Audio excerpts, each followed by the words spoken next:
7 heures. De 7.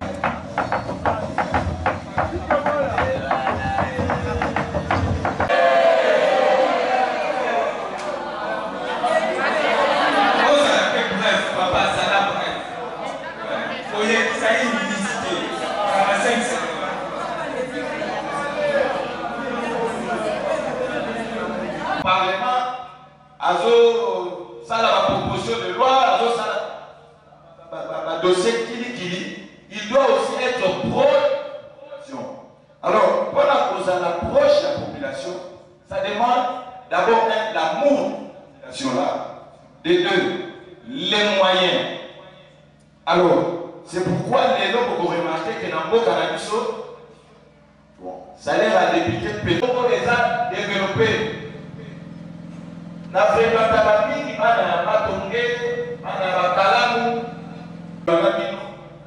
non pas parce que nous avons un candidat mais parce que madame dans le quartier maître neneni ah on peut contribuer à côté de 50 000 100 000 mais qui représente 100 000 francs une goutte d'eau dans l'eau.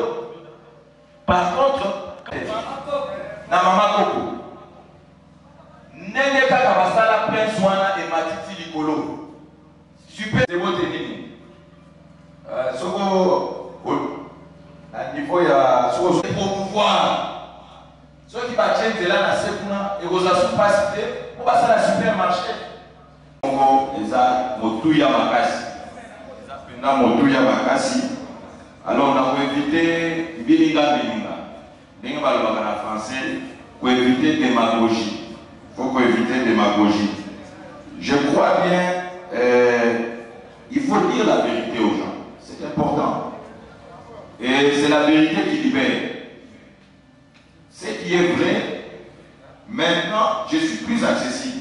Mais si je deviens député, ça sera difficile d'être accessible.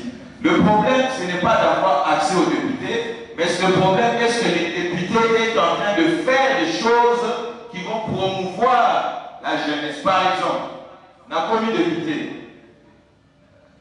délégation, admettons, ils m'ont appelé. Délégation qui n'est pas à la porte. Aux zones, ah, mes chers, les gens vont rentrer très déçus. Ok, ok, mais si par ailleurs, mais si par ailleurs, je viens à Kindele pour créer un centre pour des veuves, pour les filles mères, et ainsi de suite. Tout à l'heure, c'est un exemple Morocco.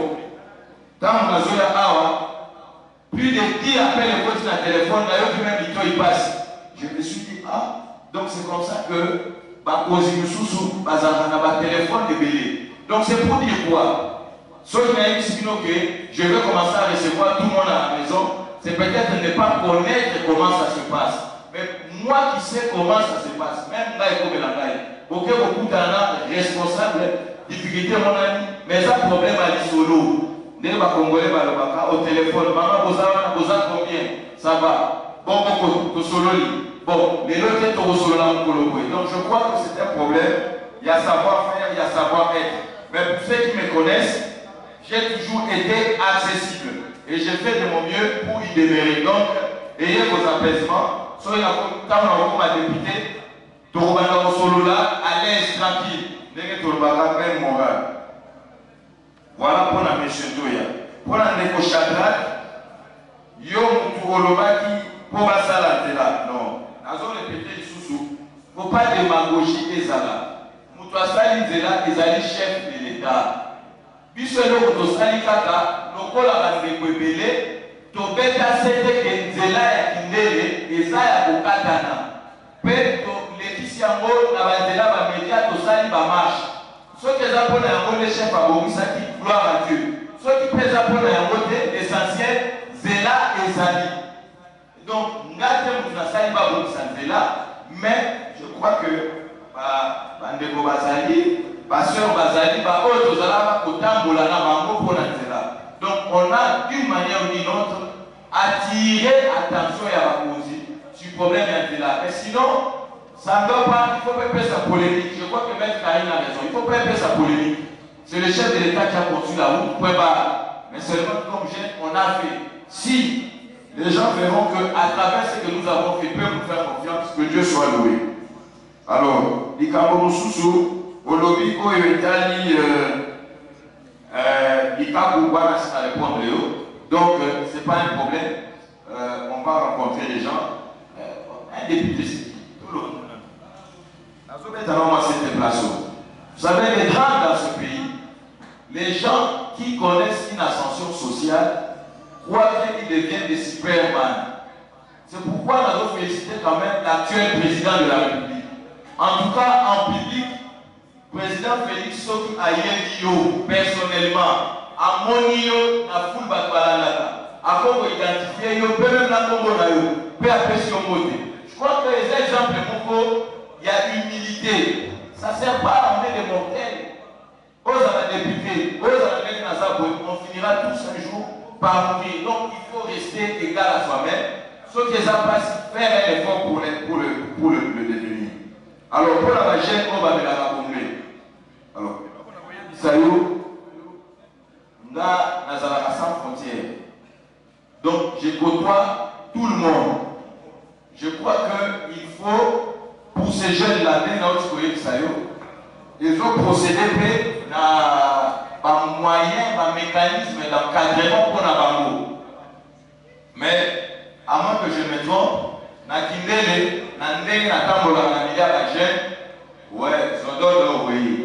moi, oui, mais Bombé, c'est pas encore, je peux me tromper. Mais parce que dans la place, on va la Bombé Bazali. Quand on a des caca, je ne vois pas vraiment. Bombé peut-être, la jeune a Kindele, ils ne se sont pas encore revenus à ça. Mais bah, c'est pas comme une étape. Il faut des autres pour ça, pour l'encadrement, à sens mini, pour recruter Bango, parce que la jeune va la Bombé Bazali à écurie. C'est pourquoi on dit qu'il faut des moyens. Parce que si on a des députés, on va se battre aux yeux chauffeurs, aux yeux mini, entre Bango, aux petites formations, il y a auto-école. Ce sont des choses qu'on va approfondir et nous avons besoin pour voir comment approfondir tout ça. Merci. Je crois qu'il n'y a plus de questions. Mais le gouverneur André Kimbuta a insisté que l'État, en gros, sa mongo, l'État de la salle, c'est là. À Sango Bayaki Koboya, il a fait ça que c'est là. Et il y a un petit cas à l'abandon. Moi, je suis venu à Kindele. Donc, au Kawana, qui est 17 km qui moins ça. Vina Bango commune. Parce que c'est la belle air. Bishopé Awa. Nous autres, en plus, donc, connexion et Zala qui est sous-souté. Pour cela, et Katalaki. Lelo na yé koye bisabilo ba na Kindele que il faut te faire ça. Merci na papa Mokoza. Parce que Nanzela na yende Nzela et Salemi. Mais ebanda ki ndenge ni poto koma ti Mokonzamboka asala Nzela. Tant va voter président Félix a comme président. Tozalaka à l'époque à 2006 et pas à regretter papa Djamou. Nazobeta kalisolo po bana Kindele bayeba ke naza mwana ya Kindele. Donc les athlètes quand bazolo basima temela simanda na lamuki na kwei na supuki ndo.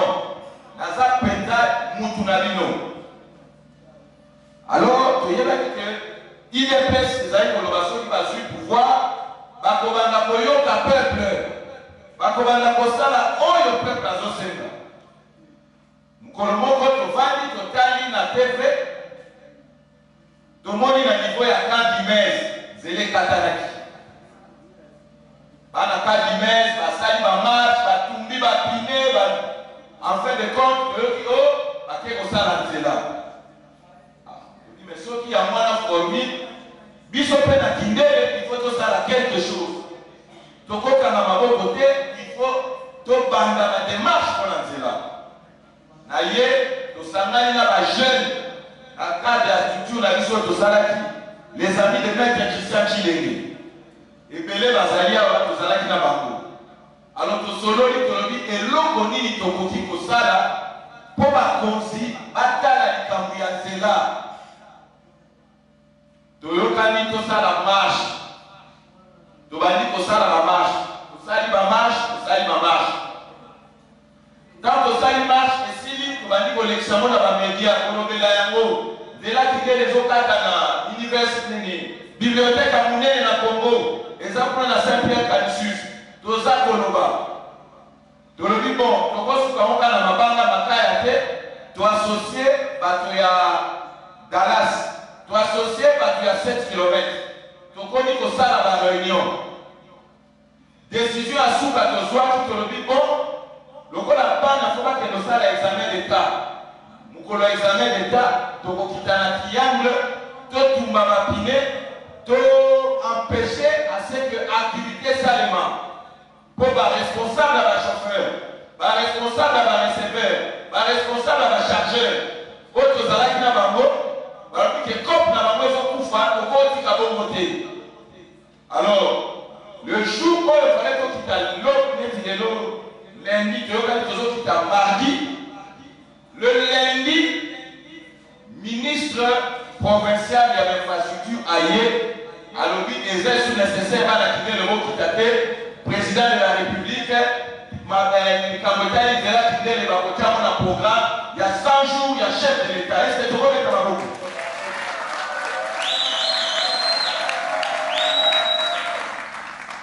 donc makambo nauti koloba c'est pour vous dire que en ce qui concerne aux soirs en cause makambo etali développement kidele na se gênaka te parce que les a ici va lui permettre que n'a pas évoluer n'a comme Moudou à grandir la vie. Deuxième chose, cabine ya courant que les amis si qu'on a Daniel Saint Comboni, je pense le même jour que tu quittais pour ça la marche, la jeune malobité, tu veux gagner que pour n'a pas cabine les arbres aussi car ce n'est une fois ça quelque chose. Tomati na bango avant tokende nzela ya libulu tokomi na niveau ya kabine topesi na interview il faut babongisa kabine oyo bato bazosuivre tosali effort eleki na bamedia eleki na media bakonzi ya sne baye kotia kabine elingi koloba nini député azali mutu oyo azali lobbyiste aza mutu oyo akokozwa likambo mpe bakonzi bayoki bapesi solution lelo soki okei na bungu nalandaki papa moko na télévision alobi boye banda abotama nano amona prince na bungu te na baveni ya kati mais lelo amoni batie prince oui ye amoni batie prince. Mais vous voyez pourquoi batie prince? Et ça parce que les députés à Sénégal, Tigui Pouloulou, batie pression pour que prince écoute. Il y a un prince écoute. Na mina expliqué bien boye. Donc on attend oyo kindele il faut abimisa député na ye. C'est-à-dire que kindele fois dans la moto oyo azono na ye. Parce que makambo ne fonctionnera ndenge gouvernement est le baboy tokobongisa 200 km de route à Kinshasa wana programme au gouvernement etie sikoyo pona kopona banzela oyo bakobongisa badepute batiaka pression na OVD okoyoka député a créé question pour la DG OVD. Comme la DG va prendre va approcher député, va problème mes amis. Va se nommer la Sikoyo, Atayo Moko. Soit qui déjà dans le Parlement, dans le Moussala. Alors, il y a ça. DG, ton ministre, que bon, Nassi Namezali, na 200 km de Kouassa na Kinshasa, vous avez 3 km, vous avez na Bumbu. Alors, déjà OVD, akoya ingénieur au Kitana Bumbu.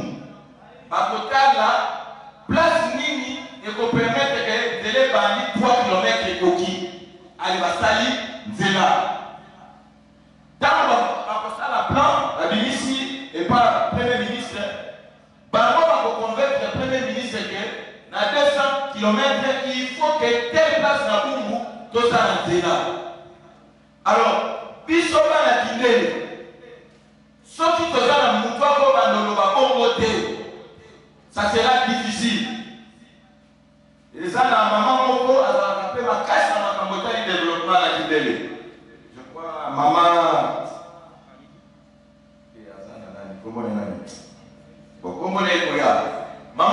Maman Elsindaï a l'air qui n'a OVD. Maman Kokana, je crois ça dans ma caille. Maman Kokana, c'est pas dans ma caille, ça a l'air alors qu'il n'a opéré parce que Bazo a été.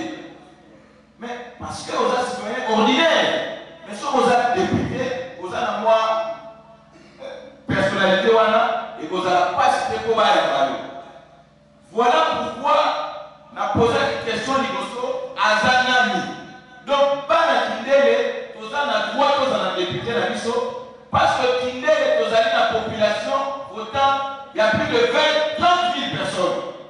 Mais ma voix n'a pas toujours fait sa bagarre aussi car. Or, ce que ça a député, oh, il y a Kindele. Et on a un double avantage. Ma campagne, on peut expliquer. Et puis les deux députés, et bien, les causes dans le quartier. Et ça, ils nous ont Kundamo. Tant que Dieu dit que la Kindele est député à Zalaka. Mais, à Koko, il était pour la Kokunda. Tant qu'on a la vacance parlementaire. Par contre, ça veut dire député à la nationale, mais député à la et si on va voter la cahier. Nasi Molanda qui dernièrement à la TV, Zela Moko Bazo Sala na Kingabwa, Jekoko Ae, na Rigen Bakonga pe sénateur. Lelo, to Sala ki yango, pona osolola na population, po ezali base na ngai na Kindele, parce que naza mwana ya Kindele. Alors, comme moto oyo alingi azala député, moto ya kozala député, il faut y avoir problème oyo ya population. Yango na yaki pona solola na population. Pour que la population yebisa ngai oyo eza ba problème na bango, afin que tango bako voter ngai na yeba ndenge nini ko résoudre ba problème na bango. Apparemment bozali ba député ko ba wuti na ba commune mususu ba ko kota kaka na Kindele po bozo ba voix ou bien zali natif à Kindele. Donc bana Kindele batali que bato mingi bazo utaka libanda bazo ya kozwa ba voix na bango. Yango tout wana ba tour ba décider que bango pe fo ba bimisa mutu pour que yé abandolobela makambu o etali bango directement bana Kindele. Donc ngai nazali ndenge bango moko babengaka ngai matembele ya simanda. Donc en tout cas naza moutate naza donc oyo base na ngai ndenge mokonzi ya mboka alobaka fozala na base yanga eza na Kindele. Message nini opesa na population Kindele po bakoki kotikala na yango ti na campagne na yo. Donc nalingi nayebisa bana Kindele ke ngai maître Christian Chilenge na bandi lelo te pona makambu oyo etali ba problème ya Kindele. To bundi mingi to sali ba marche to lobby pour que chef de l'état yebake na Kindele nzele katanaki etango ayebi asali nzela yango na lakiba na Kindele ba pesa ngai lisusu confiance pour que to sala ba projet mususu ba nzela mususu kota na ndenga kati pourquoi pas ba supermarché ba station service ba boulangerie et na Kindele. Donc na yé pour na koyebisa ba na Kindele que na yende pour to travailler pour na développement yango tozolo ba na slogan na biso pourquoi pas Kindele.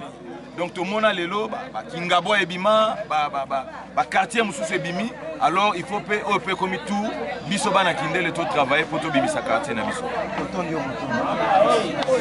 Nous venons d'assister à une grande cérémonie cet après. Quelle a été vraiment la quintessence de cette cérémonie?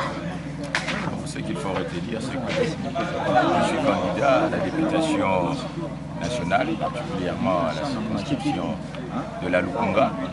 Alors aujourd'hui, j'étais venu un peu pour échanger un peu avec ma base, qui est particulièrement ici dans le quartier Kindele, dans la commune de Mongafula.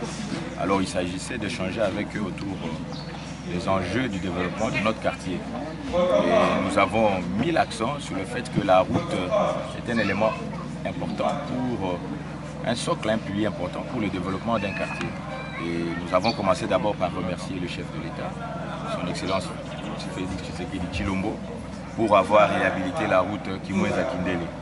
Mais dans la même veine, nous avons échangé avec la population pour leur dire dans quelle mesure nous comptons faire des actions de lobbying pour qu'on puisse faire une autre route qui quitte de la grande route jusque dans les Kindélé, dans les avenues qui sont dans le quartier. Voilà un peu en gros ce qui a constitué l'objet des échanges que j'ai eu avec la population de Kindélé en ce jour. Apparemment, vous n'êtes pas natif de Kindélé, vous venez d'ailleurs. Qu'est-ce qui prouve vraiment que vous maîtrisez bien le problème de Kindélé? Non, non, c'est tout à fait le contraire. Je suis un enfant de Kindélé. D'ailleurs, si vous voyez dans le polo, les gens qui sont avec moi, c'est l'appellation qu'ils me donnent tous, Matembele Asimandako. Je suis véritablement un de leurs, un fils du terroir comme on dit. Donc je ne viens pas d'ailleurs. C'est comme ça que vous avez vu toute cette foule se mobiliser. Je crois qu'à un inconnu, on ne réserverait pas un tel accueil. Mais sinon, ce que je peux dire à la population de Kindélé, c'est que nous puissions nous souder aux échéances électorales à venir, que Kindélé puisse avoir son candidat et le candidat désigné pour la communauté.